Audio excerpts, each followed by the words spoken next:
Hi freelancer, welcome to today's episode of the Freelance Blueprint. I'm your host Lizzie, a freelance UX designer and digital nomad. Today we're joined by Kyle. He started his freelance career as a web developer and now helps web designers and developers kickstart their freelance career, and he does so through his community, Freelance Fam. He also launched his own SaaS project, Client Manager, and is a host of the Freelancer podcast. In this episode, we're talking about how he transitioned from a full-time position into freelancing, the extra hours he put in at the beginning of his career, and the free time he now gets to enjoy thanks to all his hard work in the past. Let's find out more about how he got started. Hi Kyle, thanks for joining today. Elisabeth, thank you. It's an honor to be here. Where are you calling from? South Africa. It's a small town, or it's a country, but I stay in a small town called Knysna. There's about 80,000 people here. So it's a really small place, beautiful place, like on the ocean, on the coast. So yeah, that's where I am. That's where I'm calling from. And how about you? Nice. I'm in Japan at the moment. I'm in Kyoto. Oh, there we go. And how are you finding it there? I love it. It's a bit weird because it's Asia. And for me, Asia is always chaotic. A lot of traffic, a lot of people. But here, even if you go to a big city like Kyoto, it's quiet. So it's a bit of adjustment, but it's nice. I like it a lot. And do you have like those nice trees, in Japan or where you are now? Like, does it look like as beautiful as what like the stock photography shows? It does. I highly recommend to go. And I'm here for the cherry blossoms, so you can slowly see some of them coming. And it's just this nice feeling of spring. And yeah, it's very beautiful. Very nice, yeah. Cool. So if I didn't know anything about you, but I would meet your wife, how would she describe you to me? Wow, I've never been asked that question. That's a great question to start off. Wow, she would say a couple of things. She would say good things, like that we've been married like 9 years. That I'm her best friend and I'm a good father, I guess, to our baby. She's 7 months now, and I enjoy my work. I work hard. I also work smart, and I think that'll be a start. From that side. Nice. Sounds very nice. Also, you have your own freelance business. You run a community. You have your own podcast. You have a SaaS project. You're a dad. So also congratulations on the 100K downloads on the podcast. You also have a newsletter, so there's a lot of things that I want to ask you about. But let's start with where you started, which was web design and development, right? Yeah. Can you tell the listeners a little bit about how you started? I actually started as a marketing manager, so I was at a company. The problem was I wasn't earning enough, so I had to earn like a side income because my wife, she's a foreigner. She came down and stayed with me, of course. We were struggling like each month, and it's like, man, I could work harder and, get a maybe 10 or 20% salary increase, but it still won't fix, the issues, let's say. I had the marketing knowledge, and then it was like, she actually recommended, why don't you study web development? And I was like, nah, I don't want to do that. And eventually I did it, and I sort of combined the marketing and the web design services, which is actually a really nice combo, because now we're offering once-off services like web design, and then now it's like, okay, great, you've got a good website, how are you going to actually get results to it? And then it's like, offering the marketing services. So I started on Fiverr. For those who don't know, that's like a freelance platform like Upwork, and within a year, I managed to earn more than my full-time income on the side. And then I left about 6 months after that, my job. And I've been full-time since 2017. And that led to various different types of businesses, even e-commerce and, different stuff. And it's really been a good journey. Obviously, I'm going past like very fast, like all the difficulties and the challenges, because I almost wanted to give up. But I'm so glad that I didn't. And that leads us to today, where you just mentioned like a lot of the stuff that, that I'm busy with. Okay, so several things that I want to ask you about. One is what you think of platforms like Fiverr and Upwork, and also about the challenges and moments where you wanted to give up but didn't give up. So let's start with platforms like Fiverr, Upwork, because personally, I think it's good that those platforms are out there. It's good that there is a first step. But at the same time, I think it's very discouraging for freelancers when you see how many other freelancers are out there, how many people are pitching for the same project, also how low some of the rates are. Do you have any tips or encouragement for people who are working or trying to get clients through Upwork and Fiverr and platforms like that? It can be a big topic to discuss, but I'm going to try and distill quite a few different thoughts. So the first one is I don't really agree with the myth of freelance platforms being bad for freelancers. I think it's actually a good place to start. And if we look at the statistics, most people actually start out on freelance platforms. And I think what's nice about it is you get experience, and not only the experience, but you get more confidence, right? But in saying that, there are negatives. You get people who are still on there a year later, 2 years later, 3 years later, a race to the bottom, who, someone charges $10, I'll charge $7, or someone charges $1,000, I'll charge $200. And it really is a race to the bottom. So like everything, pros and cons, right? But I think that it's a good place to start to get your foot in the door. So how I would stand out, and this is what I did, because I noticed this like when I started in 2015.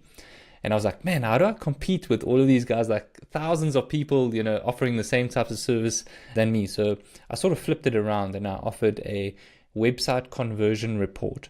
So it'll be like for $5, where it would be like a PDF of my suggestions, 3 or 4 pages, on how you can improve your website. And I really tried to over deliver. I mean, it's $5. My cut was $4, which is hardly anything. Really tried to over deliver. And then from there, I would upsell them to $100 wireframe of and when I say wireframe, I'm not talking Figma. I had no idea about Figma. I just used PowerPoint and like a rough sort of sketch, right, back then, of the website of my suggestions. And then I would upsell them to code the website, which all I knew at the time was like Bootstrap and the basics, and I would code it. And then I would upsell them to $1,000 monthly marketing retainer. So that was my strategy. And it actually worked pretty well, to get clients and upsell and all of that type of thing. That's what I would recommend, but I know it is a bit more nuanced depending on the service that you're offering and all of that. I think either way, just to wrap up on this point, my perspective would be you get listed on a few. List your services on 2 or 3 or 4. Be proactive in reaching out. It's all about the reviews, the testimonials and everything. And then either way, build your personal brand, reach out to clients off the platform. It might be a good place to start to get your first few $100 a month or first $1,000 or $2,000 a month to get started, right? Get experience, get confidence, get results. And then, on the side, be building your brand and everything. So I think it does still work for a lot of people if you are strategic about it and you communicate very well and you really try and over deliver. But just like everything, it can have its negatives, and you have to definitely avoid the race to the bottom the longer you're there. So yeah, a lot one can go into, but that's my initial thoughts on freelance platforms. I think it's also really depending on the platform itself, because there are some where they have some sort of hiring process that you have to go through. So it's kind of also their selling point to the recruiters or people who are hiring for people, that it's like, oh, the people we have are actually high quality people. Not everyone can sign up. So there are also these kind of platforms. So I agree. I also have several profiles on different platforms, and some I didn't get a single gig through and some I got several gigs through. And like you said, it's just put yourself out there. It's a start, and it's easy to set up a profile somewhere and continue from there than just sit at home. It's like, where do I find someone who could use those services? The other question I had was, so you basically gave a summary of your Fiverr journey, and the strategy is really good, the whole upselling thing. And everyone also talks about how Apple doesn't just sell you the phone, but the iPods and this and all these, like the cloud, all this kind of stuff. And it's kind of the same strategy. When it comes to the struggles and challenges, what was like the hardest moment for you where you almost gave up? And what was it that made you continue? I think it was, it took a while to get results. And it was tough because I would work I would leave for work at just after 7 o'clock in the morning. I would come back at about 6 p.m. And then I would have to try and work on my business, also try and not neglect my wife, and she would want to talk and stuff. And I'll be like, I just need to work on this thing. And I'll be like, late nights, early mornings, even in my lunch break on weekends, and you're putting in all of this effort, and things are getting hectic, like you can't spend as much time, together and everything. So it was very challenging. It was not easy at all. It was very frustrating, and I was also frustrated. It was like, why are things moving so slow? And you're doing all of this work for such little amounts, eventually, to get some traction and everything.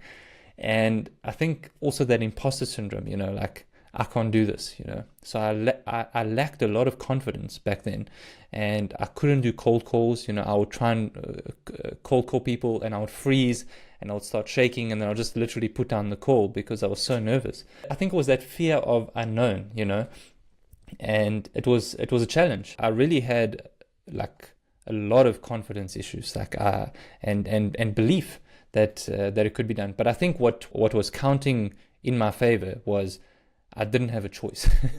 I literally had to make it work. So even if I was feeling this way, which I was, and it was difficult, I had to push through because there was literally almost no other alternative.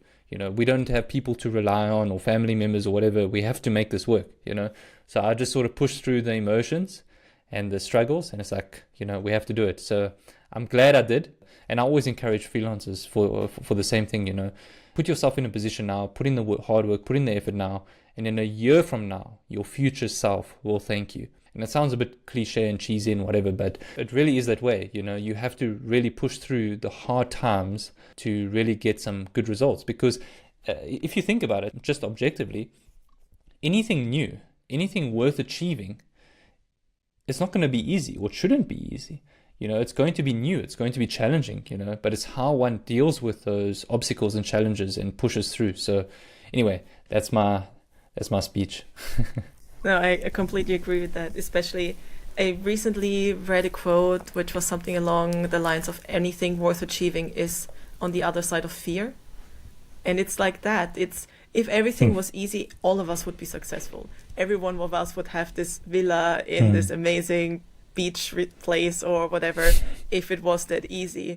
And you kind of have to give up something to gain something else. So in your case, you gave up your time, you gave up some time with your partner, so that now you can make more money with your freelance career than you did in your permanent job, and you probably buy yourself a lot of time back through that, and you can probably spend more time with your wife and with your family, which is something that looks so far away and crazy when you just start and you're in this, oh my God, how am I going to make this work mode? But if you just stick through it, then yeah. And it's also one thing I would be interested to know is when you went from still working full time in a permanent job to fully transitioning freelancing, because you said you'd have your job, you'd come home, you'd do these things in your lunch break, etc. When was the point where you said, okay, I'm going to give this 100% and I'm going to quit my job? Or did you have a slow transition? It was actually a pretty slow transition because I actually enjoyed my job. The only issue was I just wasn't earning enough. So that was the main issue. And also obviously the flexibility and freedom aspect, which was enticing, because back then I would be working on like some ad campaigns and stuff, listening in my earpods, like the 4-hour work week. And I'm like, what? Do people actually live like this? Yeah, I mean, like a little cubicle sort of office thing. And I'm thinking, wow, okay. But it was a pretty slow process because what I needed to do was first get out of debt, and we had a lot of debt just by not excessive living. We lived in a small room. We didn't even have cheese. Cheese was a luxury when we bought food. Like we were struggling. But we just got deep in debt and whatever. So that was the first thing: pay off the debt, and then trying to find a balance between trying to reinvest in the business to get more. Hey, I'm going to test $50 on some ads or something, to get some client maybe or something. And you try all of these things and you lose some money there and it's frustrating or whatever. But for me, it was, I needed 3 months worth of savings and I saved that. And I also had to make sure I was earning, the same as my full-time income on the side. And I know it doesn't always work out that way. People can do it differently. They've got different thresholds of risk and different, fallbacks and everything like that. But for me, I needed that security of like, okay, now is the time. And then when I felt it was the time, then I, let my bosses know, and then there was like 3-month transition because I didn't want to just drop them. I wanted to also help out, and so for me it was a slow one. Also, the thing that I found interesting was when you mentioned cold calls and you said you actually hung up the phone, because for me, cold calls I already associate with emails, and I know it's when you actually hopped on a call with someone, but at the same time it's like cold outreach, sending someone an email and most likely going to get ghosted. One of my freelance friends, and we kind of connected on Instagram, and are in a similar stage of our career and are trying to build like an online brand, these kind of things. And he told me about his strategy to go out there, and he just went through all the restaurants and anything he could find on Google Maps, and would either call people or go there to help them with marketing or build a website, things like that. And I find this so brave, and in a way it's really good because you're actually in front of the person, but I would be so scared to like call them. It's like, I want to sell you something. Even my coach told me to do this through DMs. And it's just so, even on DMs, I don't want to reach out to people with the purpose of selling to them. It just feels wrong to me. How did you, did this work for you? Yeah, so, I mean, as you're speaking, I'm like, I can resonate so much with that. But for me, it was like severe anxiety. Like, it was terrible. If I had to record those phone calls, wow. But I think what helped me is eventually I just sort of didn't care. I just said, listen, if I have to call 100 people, email 100 people, I don't care. And the worst they can say is no, and hopefully I'll get better at it. Also had like a mind shift change from the perspective of cold outreach, because my perspective was, yes, there's a sleazy way of doing cold outreach. And with a lot of AI bots and like lying and stuff, and that's not my style. So my perspective was, if I can help this business, and I can see I can help this business, maybe their website sucks, or maybe they don't have a website. I viewed it from the perspective of I have to reach out to them because I want to help them, and their business could be better for themselves or for their staff. And it's almost like I'm doing a disservice by not reaching out. So that mind shift change helped me to be like, yes, I can help them, So I'm going to reach out, and the worst they can say is no. And look, to get to that point, it took a lot of time, and it wasn't like an overnight thing.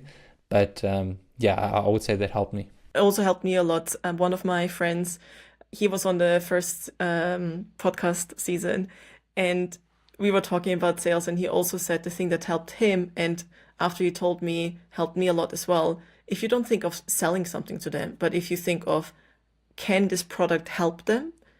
It just makes it so much easier, because you're genuinely trying to help. You genuinely offer them something that they actually want or need.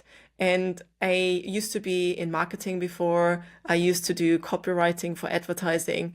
And I also felt like you're selling stuff to people. And that's when Instagram, Facebook, all these like advertising, online marketing ads started. And one of my friends said, I find them so annoying. Like, I just want to see the posts of my friends. I don't want to see those adverts. And for me, it was the opposite, because the algorithm was so tailored to me that it said things like, oh, we have this UX event in Vienna happening. Do you want to join? It's like, of course I want to go. Like, and I got good connections out of it. So I saw the ups from it, that like all the positives, that I did have marketing tailored to me, but at the same time, I'm spending too much money on this concert, I'm spending too much money on this. But also it helped me. I got good connections out of it. And it also probably depends not just if you go in with the approach to sell or to help, but also with the approach of the other person. If they're already like, oh, another advert, that's not like automatically being an advert, I'm not gonna look into it, or being someone who is open to this kind of messaging. But going back to freelancing, so you said that your first clients you got through Fiverr, and basically pitching them for like a small product and then upselling them. Who are your clients now, and how do they find you? Interesting fun fact. So the very first client that I got on Fiverr, he was still with me up until last year. He eventually sold his business and everything. So I know it's a rare example, but just circling back. So what helped back then was he gave a lot of referral clients as well. So once you get that snowball effect, I think it gets much easier. So who are my clients today? So I've got essentially 3 agencies, where I would have I've got one in the medical niche, one in the therapy niche, and then one sort of general business. The one I share publicly, it's Startup Starship, and that's sort of like the general one. And that deals with like different types of businesses. There's in crypto, in e-commerce, in content creation, SaaS, those types of businesses. How did they find me? So nowadays I don't do much outreach for clients, and quite frankly, this year I've not proactively gone seeking for clients because I've been too preoccupied on a few other businesses, and I'm pretty happy with where the current business is. So I'm just focusing on keeping our current clients happy and upselling them where needed and everything. But how I got them, so it's a bit of a few things. So SEO has been really good to get my niched clients, and then just referrals works really well. So I'm trying to also think of like if I was a listener or something, what I could do. And I think it's one of those things where it's like it's different at different stages of your business. I think I always say that like the first year or two, you're sort of figuring things out, and it's quite a grind, getting clients, upselling them, keeping them, retaining them, trying to over deliver, all of those things, and you're figuring out which marketing channels work. But then from year 3, then your SEO and your referrals start kicking in very nicely, and then from there you don't have to be as proactive in outreach. That's what I've seen, at least. I don't know what has worked for you, or any insights from you. It was the exact same for me. So the first year I just applied to any freelance gig I found. I couldn't do cold outreach because it's just, I don't want to, like, still I feel weird, like, oh, I have something that you might like, So I applied to job adverts. So it's, I kind of compare it to when you have a shop. So if I were a shop owner, let's say that's my freelance business, and cold outreach is like going outside and handing out flyers to people, and it's just icky to me. Whereas when you go on LinkedIn, you're basically knocking on people's doors that have a sign who are saying like looking for staff or something along those lines. So that there's a demand. Maybe you're not the right fit, but at least that there's a chance, like the chance increases that they might hire you. And then it was around the 3rd year where my SEO kicked in. I've had my website running for a while, and I need to double check if it's still the case. But if you type in freelance UX designer London, I'm on page 1 on Google. So for whatever reason, people come to me through that, and I get inbound leads through that. I get inbound leads through referrals, like what you mentioned. And that's like when you have a shop front where people see what you offer and they come in. You don't have to do much of advertising. You don't have to go knocking on doors or hand out flyers. You are just in your shop and someone is already interested. Otherwise, you wouldn't look inside. And that's when it becomes much, much easier. And I find one way to help that shop front become more attractive is telling people what you offer, good marketing, good branding, and word of mouth. So it's like with any real shop, but it's digital if you're offering online services. So for me, it was exactly the same thing.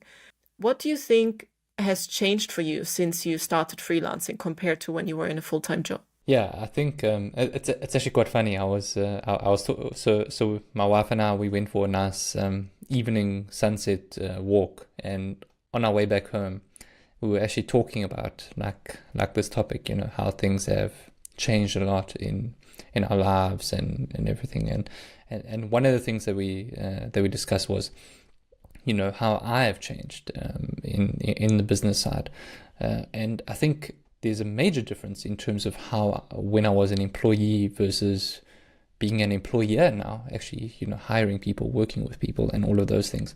I'm much happier. I'm a lot more content. I'm a lot more focused in how I start projects. I'm more confident also in a way humble in the sense that I know that running a business, anything could fail, and we were chatting about it.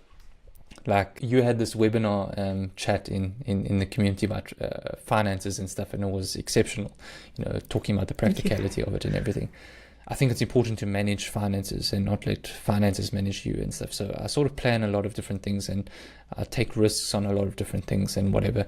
But sort of, I would say, frugal in a lot of different expenses, because I know that if you don't manage it well, you can get in a lot of trouble. And even though I've been doing this for 7 years full time, I still have the mindset of it could very well fail.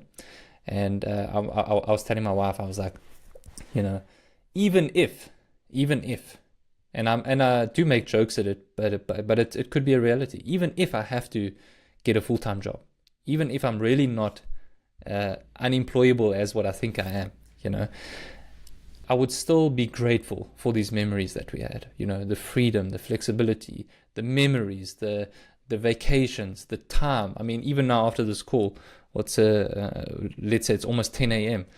I'm going to go there and just sit with my wife and play with my kid for a bit, and then, go to a coffee shop after this and go work and do some other things, So it's like, how can I do that at like a full-time job, So even if I have to do that, I've experienced 7 years of a true joy, and these memories will stick with us for a lifetime. So yeah, I would say that it's a very long answer, but that has been my perspective, and that has been my growth and reflection on, the differences. Yeah.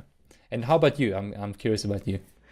I don't think I could ever go back to a permanent job. Like, once you've had this freedom, once you've experienced that you can just have a 2-hour lunch break or read a book or do whatever you want. You don't have to start at 9 o'clock. You can start at 11 p.m. if you want to. Whatever you want to do, you can.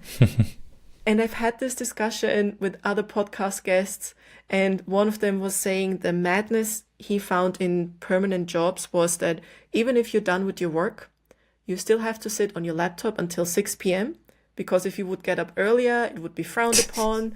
There would be some discussion. So even if you completed everything, you still have to sit there, and it's a waste of your time. The company doesn't really get anything out of it anyway, and it's this unspoken etiquette. Whereas when you freelance, if you delivered your work faster, great for you, great for the client, both of you move on. There's no discussion of, oh, but I charge you per hour, or I've experienced that even if you deliver things faster, clients are happier. And I also had clients that said, oh, actually, we booked you for 10 days for this, but you've done it in 5. I'm just not going to tell the finance team that you've done it in 5, but good job, enjoy the rest of the day. So those things, I mean, they do happen sometimes with permanent jobs, but not that often. One thing that I personally love about freelancing, and it's not really a slogan, but I think I like to say, is that I use freelancing to make my work life work for me. So, for example, I try to reduce the amount of calls I have, so that I can work from coffee shops instead of having to be in a call booth the whole day. What are the things that you do to make your work life work for you?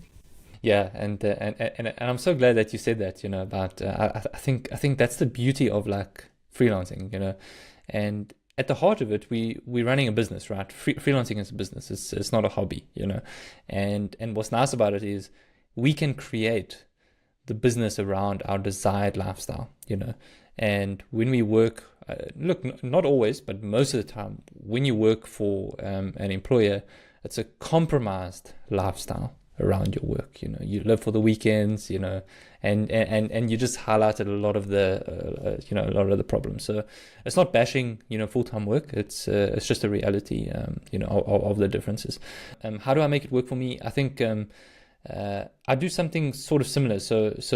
But I set boundaries. So Mondays and Fridays, I don't have any meetings, unless it's like an extreme exception, like that really can't be done. But generally, like 90% of the time, it's very open. And then I group tasks, like my software stuff, I would group it on like Mondays, Wednesdays, Fridays. Fridays I would finish off a bit earlier. I don't touch my laptop from like Saturday afternoon to Sunday evening. I plan for 30 minutes on a Sunday, like what I sort of roughly want to do in the week, So I've just gotten better, I would say, at it. And I think what has helped me, because I've experienced truly, like for months, 2 hours a day of work, like max. But this was way back, like in 2017, when I was really wanting to enjoy, like, wow, now I was working 9-hour days, now I'm working 2-hour days, and I'm earning even more, and it's like crazy. So that was nice. But eventually I actually got a bit bored, and I felt that, I wanted to do something a bit more meaningful. And now I tend to work between 4 to 8 hours a day, depending on the campaigns and what's happening. I just want more flexibility. So if that means it's nice weather, I want to go play some tennis. Like this week is a bit tricky because we're planning to move. So there's a lot of like my free time is gone. But generally speaking, I try and think like, how can I focus on the work that really matters, the stuff that really moves the needle. And then other stuff I want to see if I can outsource, delegate, automate, whatever. And that perspective has also helped me to realize that I don't have to be the one doing the work, or at least all the work, at least. And I think the outsourcing stuff has saved up a lot of my time. And so with that free time, that's where I sort of enjoy extra time with my family, or go play some, golf or tennis or whatever, and go for some walks, read, chill. And I think that's the beauty of, and I'm still trying to figure it out, but that's sort of how I've made it work for me. Nice. It sounds like a very, very nice transition going from 9-hour days to 2-hour days. So can you tell the listeners a little bit of how you made that transition? I guess at the beginning you do a lot of projects, and I've had that in my case where one week I had 7 clients, and then client A asks something, you work on it, client B messages in the meantime, which is urgent. So you stop client A work, and then some client C, like all these kind of things. It's so overwhelming. And the context switching was so exhausting. And eventually I found a system that works for myself, also a system how I work with clients to not, like what you mentioned before, setting boundaries, and also setting boundaries with myself to not take on more than X amount of clients. Like last year, I got my first 6-figure year. I got my first 20K month. I would not do this again the way I did it, but it was very nice to achieve it. But I also learned that this is not how I want to do it again. And it was through outsourcing, but it was also through overworking, because I just traded a lot of my time for that money. Having 2-hour days is incredibly valuable, because most people they don't even get 2 hours to themselves. If you have a full-time job, if you include the commute, if you then include other household chores and all the other stuff that you need to do, most people don't even get those 2 hours to themselves if you deduct sleep. So how do you manage to only work 2 hours a day with still making more income than you did as a full-time employee? So just for some transparency, this was only like 2017 side, and it was only for a couple of months. I'd probably say about 3 or 4 months. How I made it work back then was, so first of all, I wasn't earning like 10K a month. I think I was earning like between 5 to 7K a month back then. So it was, I think it'll be more challenging if you're earning like 20, 30, 40 a month to only work 2. I don't know. I'm a bit skeptical of people who do that. But for that amount, what worked for me was I would focus a lot on the marketing services. So I wouldn't really focus on the website stuff. If I did, I would outsource it. I would find some people on Fiverr or Upwork to create like a little website for them. And then my main service was offering SEO, and the SEO side I just outsourced, content writing. Back then it was like SEO was so much easier, to rank. All you had to do was put some blog articles and stuff, and it was easy. And then Google Ads, and Google Ads I was quite heavily in back then. And what was nice about it was you would essentially set it up once, and you can set up an account like properly in like under 2 hours if you got like some experience to it. Back then it was also much easier. And then you would sort of like check it every 2 weeks, like half an hour. Back then it was like I was dealing with four 4 or 5 clients. So they weren't paying a lot. It was like maybe 1,000, 1,500 a month on average. And that also allowed me to spend more time, because if they were spending 5,000 a month, the expectations would be extremely high, right? Or 10,000 a month, it would be extremely high. So that sort of helped me. I think that principle still applies today. So I'm big on offering monthly retainers, monthly services. So let's say from 2,000 or 5,000 or 10,000, you would come up with a package and offer that you can sell to a client. What's nice is you can also decide how much work you're going to be doing from that allocation and then outsource the rest, But it's so important to handle expectations, because if you're the one dealing with a client, and I learned this the hard way, the client would always message me on WhatsApp at 8 o'clock at night or on Saturdays or stuff, and I had to set boundaries. No. This is not how it works, And you learn through that, You just get better at it. So yeah, another long answer, but that's sort of what worked for me. But I'm curious now. I'm going to flip it back to you. So what did you learn on your high-figure year? What would you do differently, and how would you sort of earn a good income but also work less? I think I would probably outsource more. So at the moment I have one subcontractor, but they're working with the client directly. So I'm very transparent. I don't want to pretend that it's me doing something when it's actually someone else. Also, I wouldn't feel confident with that, because I want to be able to answer every single question they have.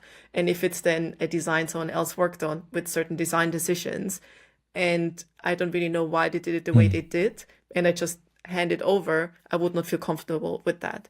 So to make that amount of money again, I would probably find more clients where I outsource. And basically with that subcontractor, we connected some UX Slack channel, and I talked about freelancing, and she just transitioned to UX and asked if she has any tips to find their first gig.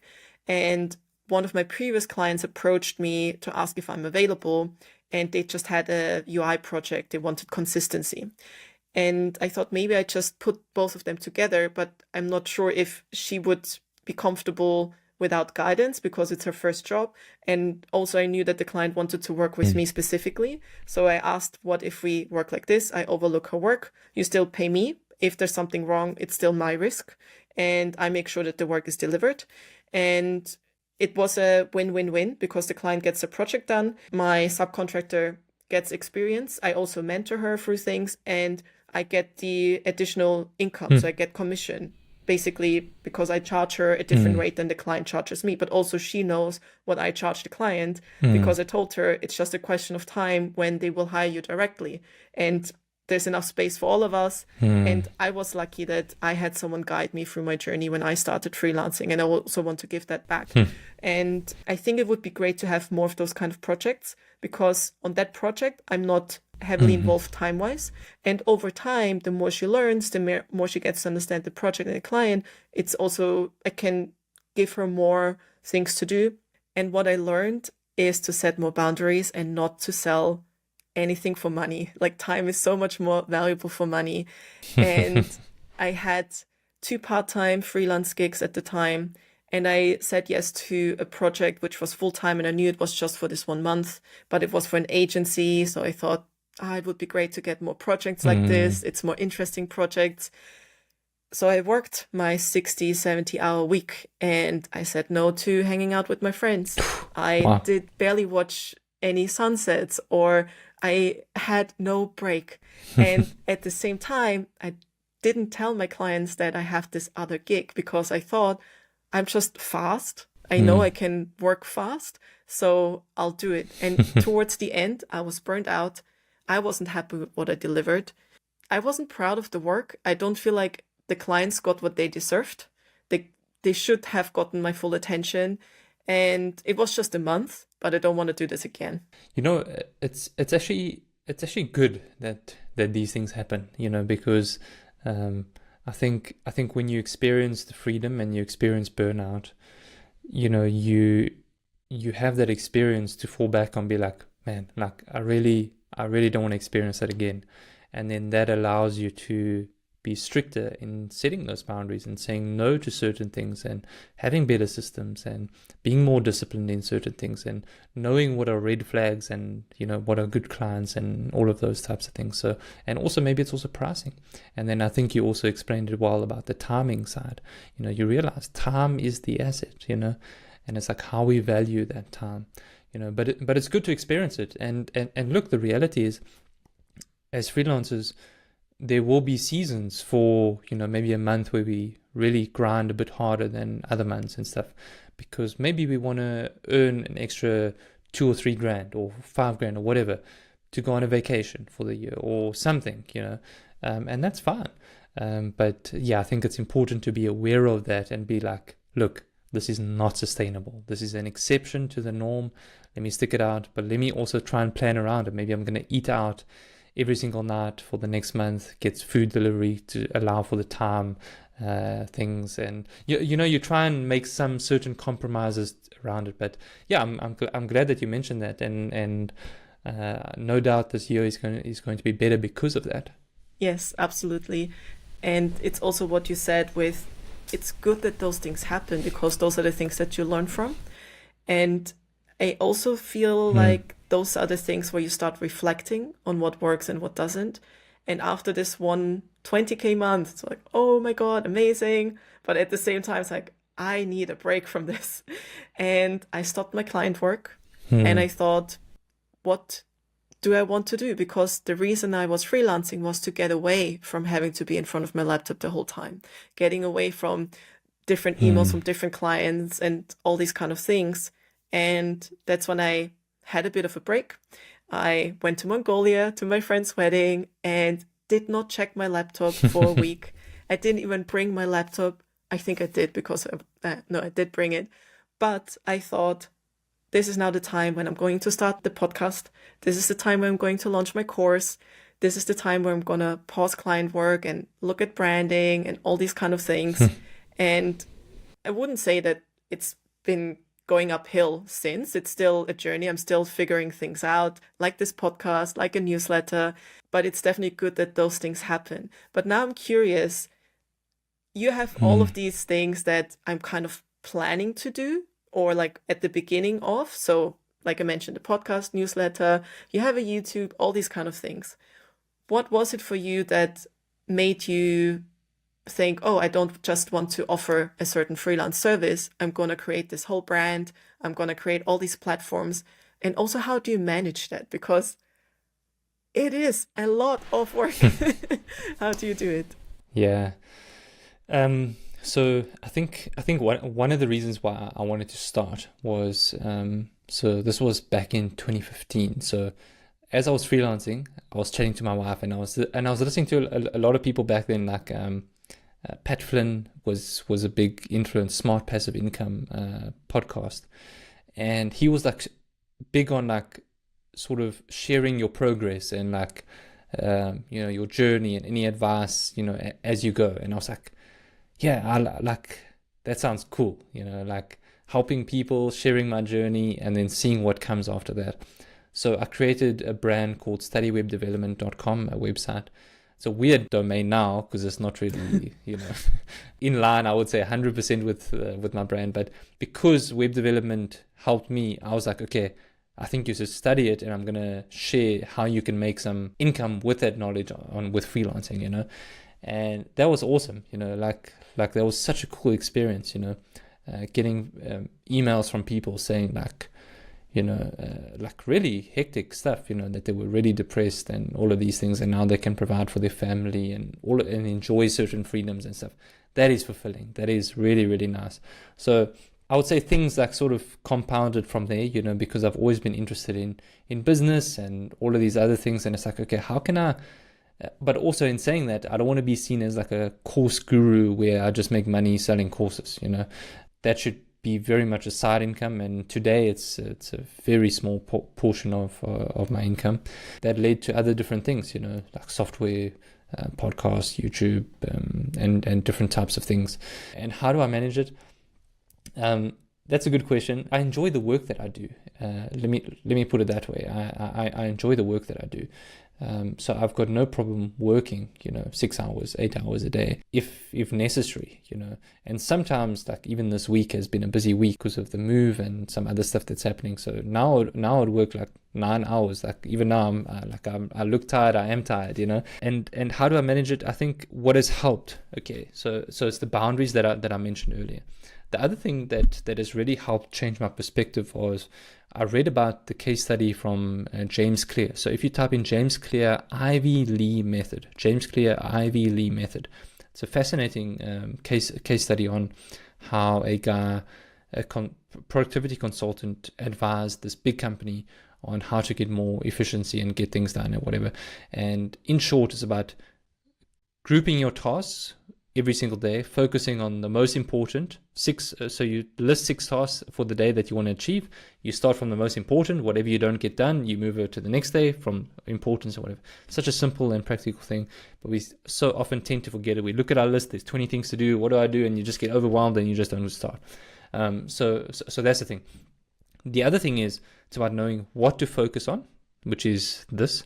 The other thing is how you focus on it. So when we work on important tasks, do we get distracted and look at YouTube videos? Do we look at our phone? Do we look at this and whatever? Because if you do, a task that should have taken half an hour now takes 1 hour because of the distractions, maybe even 2 because you just lose train of thought. So I think I also group it in the sense of these are my 2 hours that I really need to focus in this day on these tasks. The other ones I don't mind sort of a little bit of distractions and whatever. And then the other one, just wrapping up on that point, is knowing what tasks to outsource at a profit. It needs to make financial sense. I can't just spend stupid amounts on things and where it doesn't make good ROI. Yes, I value my time, but I'm also running a business, not a non-profit.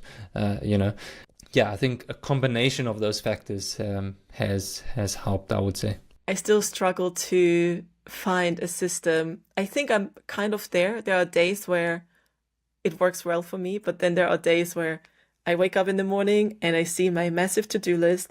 I'm calling it Kilimanjaro, and I don't know where to start. But then there are days where I know, like, for example, okay, I have 4 podcast recordings. I'm going to send the preparation emails. I'm going to set up the recording rooms, etc., etc.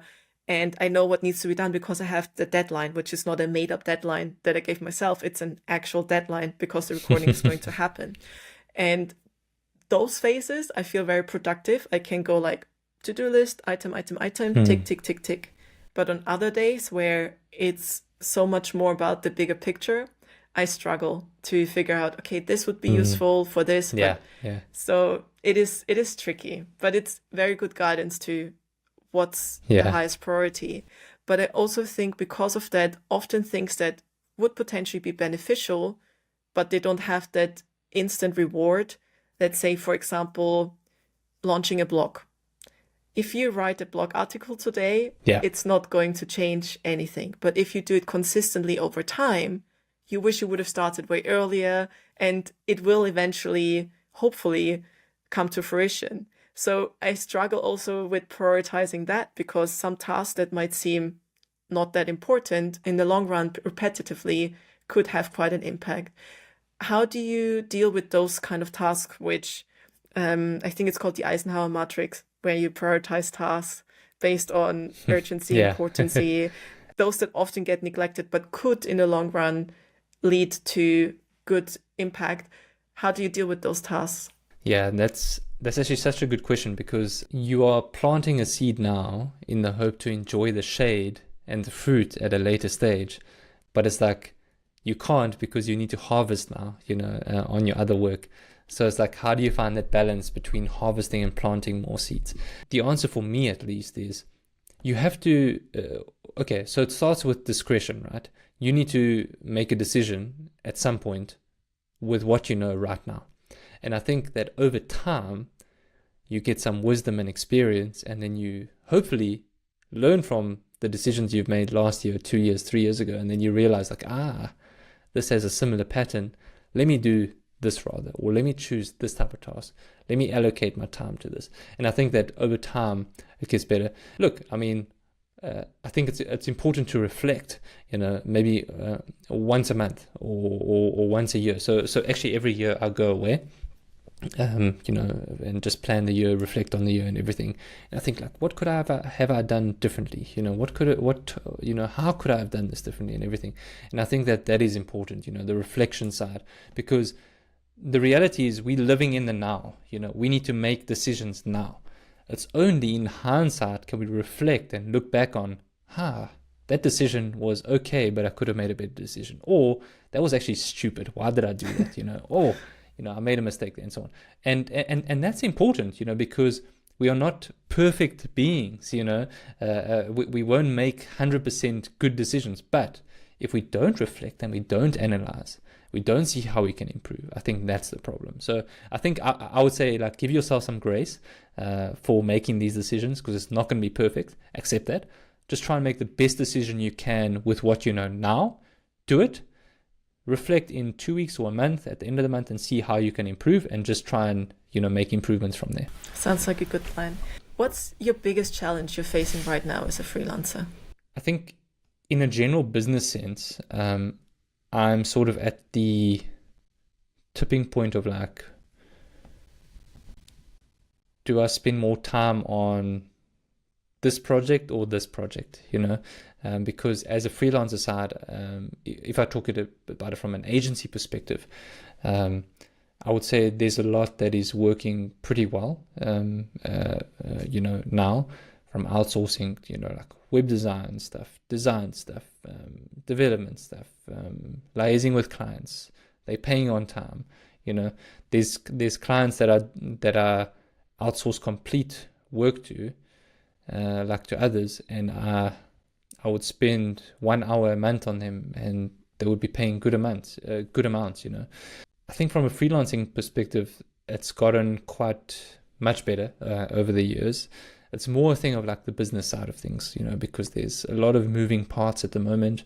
I also try and think, how can I diversify a bit more risk, because I want the perspective of how can one grow a business without being, like, the face of the business as well, and also, as you felt with cold email and stuff, I was thinking to myself, like, a lot of the peers that I work with, and a lot of our peers, do, like, courses and all of these things, and it's good. I've got courses and stuff, but it's like, I don't want to keep hammering down on that to make that, like, the focus, So I want to try and think of, like, what can I do project wise? Maybe it's software, or maybe it's different other things. Maybe it's e-commerce or something to branch out a bit more. So I think that's sort of my challenge at the moment, dealing with, how do I hire more people for these things, or do I spend more time on that? Do I plant the seed? Do I spend that time investment to plant the seed, or do I actually, focus on what's working? And I think that's sort of been a bit of a struggle. So I've been getting some advice from some friends and people I consider very wise in this area, and then we'll see what lies ahead. But I would say that's my current struggle. And how about you? On that note, you're actually kind of solving that struggle with your new SaaS project, so the client manager. So that's probably, I guess, where your struggle is. Do you want to invest more in that, or are you going to do client work, or like all these kind of different trees you're planting? Yeah. So can you tell the listeners a little bit more about that software? Yeah. So Client Manager is, I talk about it, or I refer to it as the simple client onboarding and management tool. And right now it's focused on freelancers and agency owners, but there's actually quite a few people in the service-based industry, like accountants, lawyers, and all of this stuff, who are actually using it, which is quite cool to see. Yeah, it's been a journey. Wow. I've spent a lot of cash on it, and it is far from breaking even. So I'm in the red by quite a big amount, but I'm still keeping it going. I'm starting marketing properly next month, doing cold outreach. Can you believe it? Oh, wow. But I'm looking forward to it. Yeah, I think it sort of competes with like a lot of the big brands, and I think our approach is on, like, the user friendliness, very clean interface and stuff.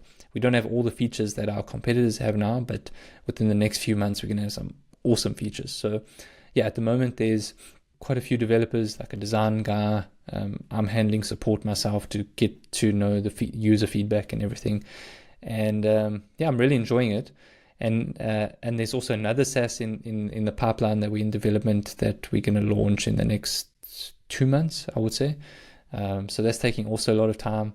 I mean, I'm really enjoying the whole SaaS thing, even though it's not profitable yet. I think that we'll get there. And I actually even launched a podcast with my friend. His name's Simon Hoiberg. He's got a lot of big SaaSes. He does very well, like $1 million a year. And we've created like a podcast about growing a SaaS from like bootstrapping from like 0 to 1 million and everything like that. So that's also an interesting seed that we're planting. That is Client Manager in a nutshell. Nice. Sounds super interesting. I'm also looking forward to how this seed is going to grow, because I've also played around with that software. And you asked me before about my struggles and my big challenges now. And for me, it's similar to what you said. Which plant do you water? And it's this thing that I feel very comfortable with freelancing, my UX services. I'm also very happy to mentor juniors, like the subcontractor. I would love to have more of these type of projects. I'm comfortable with that. But the podcast is a new baby. Also, selling courses is something I want to do. And I've launched one cohort successfully. And now I'm working on the other one. And it's, again, this time where you have to, when you're at the beginning, where you have to be more, how do you call it? Where you have to do this kind of cold outreach. And I'm in a very different stage with my UX services compared to the podcast and that. And in a way, it's nice because you're a beginner again. And I like this feeling because I know how amazing the freelance journey was for me. And I hope that similar things will happen with the podcast, with the courses. But at the same time, it's this uncertainty, it's this fear. But it's also what makes it interesting. But yeah, so my challenge is also how much energy am I going to invest into each of those? Is it going to take too much out of my UX stuff, which runs quite nicely now, and I don't really want to park this fully. So that's kind of my challenge, but it's a journey. The podcast, I would really recommend that you try and do at least weekly for you. I mean, just speaking to you now, you're definitely very good at asking questions, very good listener, and everything. And no doubt it's good and helpful for your audience. So I would recommend at least doing a weekly one. Keep doing it. I think what can be time consuming is obviously researching each guest. Maybe over time you might decide like, hey, I'm just going to wing it or something to save time and see if it affects, the quality of it. But I think you would be pretty good at it. So thank you. Yeah, it's something to consider because I've got a friend who's got a podcast and it's pretty big, but he's only got like 10 episodes and he takes so long to research a guest that he actually records a podcast and then or a season, and then he stops for a few months and then another season, and he puts a lot of pressure on himself to really ask these good questions. And no doubt the quality is amazing, but he's juggling so many other things that he's spending too much time on watering the seed. So I think a balance is important. So let's see what happens. But I think if I was you, looking outside in, I'm quite optimistic for the seed that you're planting. Oh, thank you. Well, this is season 2. Season 1 was I recorded, I edited, and then I tackled the next guest. Whereas now I'm trying to bulk batch. So I have 4 or 5 recordings this week. I had 4 or 5 last week. And then next week I'm going to sit down and edit all of them, write all the notes, find out the titles, which I find is the hardest part for the podcast. So yeah, I'm kind of evaluating the progress. But yeah, so thanks so much for coming on the podcast today. I really, really enjoyed this. I learned a lot and it was so interesting to hear more about your journey. There are questions that I ask all of my guests. And one of them is, would you ever go back to a permanent job? So first of all, thank you for the privilege of coming on. It was really nice chatting with you for this long and getting to know a bit more about you as well. Thank you. Stuff that I didn't know. Would I ever go back? And it's very easy for me to say never. I think I am unemployable. However, if I had to, I would not enjoy it. Put it this way, you can be sure of one thing. I'm going to do everything in my power to not make it that I go back to a full-time job. So I think that'll be my answer. I would not like to, and I'm trying everything to avoid it, but business is not easy.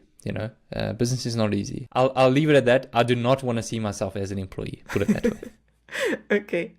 And if you could go back in time to maybe the person where you were freelancing, it wasn't making enough money, you were incredibly frustrated, you spent all your time working, you couldn't even come home and chat to your wife because you were busy working.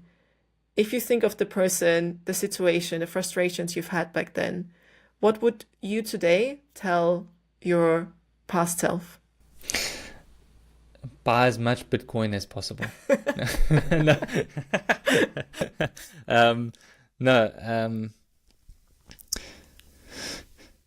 Yeah, that's really a good question. I think it would be like simple advice, just push through. It will be worth it in the end, even though you can't see over the horizon. The view is much better than what you would expect it to be. Nice. This is nice. And if you think of your future self, let's say 5 years from now, your kid would probably go to school or prepare for going to school. Imagine where your business would be, where client manager might be, or the person that you're going to be. So you said you changed a lot since you started freelancing. So imagine who you will be in 5 years. What do you think will your future self tell you today? Wow. Yeah. That's a good question. Yeah, it's actually an interesting thing thinking about the future. So my wife and I, we often talk about it, and I think what has helped us, because we've experienced like a lot of passings in our family and everything, the past few years, and it's been a big wake up to realize no, it's okay. It's been a big wake up to realize we're planning for the future, and we should plan for the future. I think it's good, to have some ambition and goals and all of these types of things. But I think we so often tend to forget the present, so we don't live intentionally. We sort of live in our mind about, man, it will be so nice if we had this, or if we were there, and if we were experiencing this and whatever, that we actually forget to enjoy the present. So our perspective has very much been let's enjoy, tomorrow's not promised to us. Let's just really be grateful for this day and try and, really make it meaningful. But in saying that, it's important to have those long-term goals and everything. So I think if I was looking back, and if I was so my future self is telling myself now some advice. Yeah, it's a really interesting question. I think it'll be make sure your priorities are aligned. Money comes and goes. Live each day as if it's your last. The business, the family, everything else will work itself out if you focus on your core foundational things in your life, and be intentional about today. Try and make the most of the talents, the resources, the skills that you have, and the fruits will come. Nice. Beautiful. Well, thank you so much for coming on the podcast today. I really, really enjoyed this. If any of the listeners want to learn more about you, where can they find you? Yeah, thank you. Thank you so much, Elisabeth. I've got a personal website. It's my name, Kyle Prinsloo, Kyle Prinsloo. So you can just Google that, and all of the stuff, I would say most of the stuff that I'm working on is on the website and linked there. So once again, I really, really appreciate it, and we'll be in touch after this, and definitely you must come on my podcast probably next month or the month after, so we'll be in touch as well. Sounds good. Thank you so much. Have a good day. Thanks, Elisabeth. Really appreciate it. I really enjoyed talking with Kyle, and I hope you enjoyed listening. I'm adding all the links to the description of this podcast, including the link to sign up to the Freelance Fam community. I'm part of the community myself, and I have to say it's very active. If you liked this episode, please leave a review and hit the follow button. This helps the Freelance Blueprint get suggested to more freelancers like you. And feel free to share this episode with anyone you think can benefit from listening. That's all from me, and I can't wait to have you join again next week.